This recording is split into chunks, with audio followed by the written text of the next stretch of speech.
बोलो शंकर भगवान की जय। बोलो लक्ष्मी नारायण भगवान की जय। आज हम माघ महात्म का दूसरा अध्याय श्रवण करेंगे। अपने गुरु और अपने इष्ट का ध्यान करते हुए माघ महात्म आप श्रवण करिए। ओम मंगलम भगवान विष्णु मंगलम गरुणध्वजा मंगलम पुंडरीकाक्षम मंगलाय तनो हरि।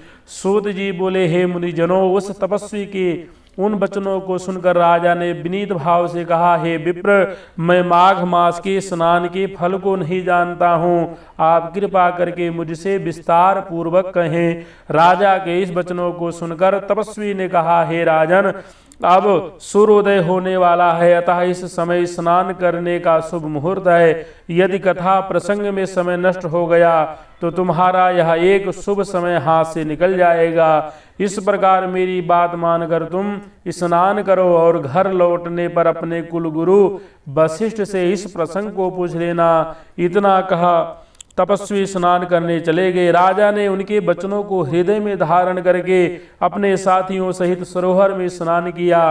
प्रातः होने पर राजा अपने राज्य में पहुंचा। उनके मन में तपस्वी के शब्द गूंज रहे थे, अतः राजा दिलीप शीघ्र ही सुंदर वस्त्रों और आभूषणों को पहनकर अपने सुयोग मंत्रियों को साथ लेकर महल से निकल बंदी जन राजा की स्तुति गाने लगे। राजा योग उपहार लेकर गुरु वशिष्ठ के आश्रम की ओर चले। वहां पहुंचकर उसने श्रद्धा पूर्वक गुरु को नमस्कार किया और साष्टांग प्रणाम किए। वशिष्ठ जी ने राजा का यथोचित सत्कार करके आशीर्वाद दिया और कुशल पूछा।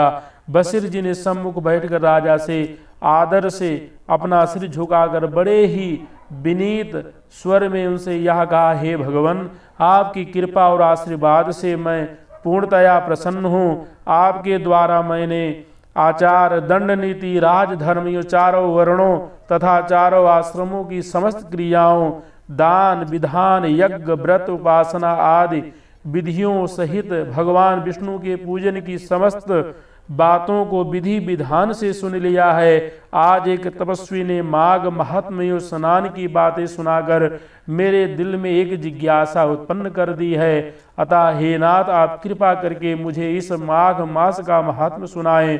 वशिष्ठ जी ने प्रसन्न होकर कहा, हे राजन, आपकी भगवान के प्रति श्रद्धा को देखकर मेरा हृदय प्रसन्न है। तुमने समस्त जीवों को सुखी बनाने वाला प्रश्न किया है। माघ मास परम पवित्र मास है। जो मनुष्य गौ, पृथ्वी, तिल, वस्त्र, स्वर्ण, अन्न आदि अन्य उत्तम दानों को बिना किए ही स्वर्ग जाने की इच्छा करता है, वह इस माघ मास में स्नान करके स्वर्ग प्राप्त कर सकता है।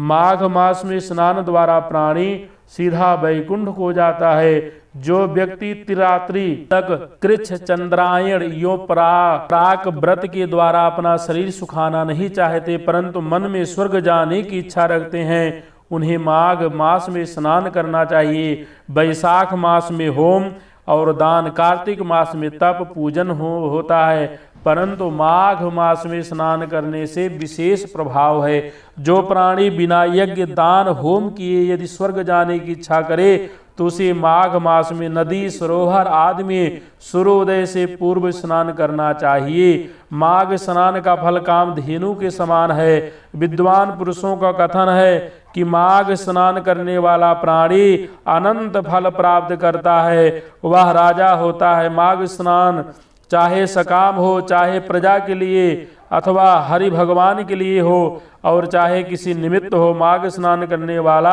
अनेकों फल को प्राप्त करता है। मकर संक्रांति में अन्न त्याग कर अदिति ने 12 वर्ष तक माघ स्नान किया। इससे त्रिलोकी ने उज्ज्वल करने वाले 12 पुत्र प्राप्त किए। माघ स्नान के प्रभाव से ही अरुंधति सुभगा स्वर्ग को गई और सची परम रूपवती होकर स्वर्ग में राज करती थी। अनेकों प्राणियों ने जिन्होंने माघ स्नान किया है और नियमों का पालन किया है, उसने सुंदर अप्सराओं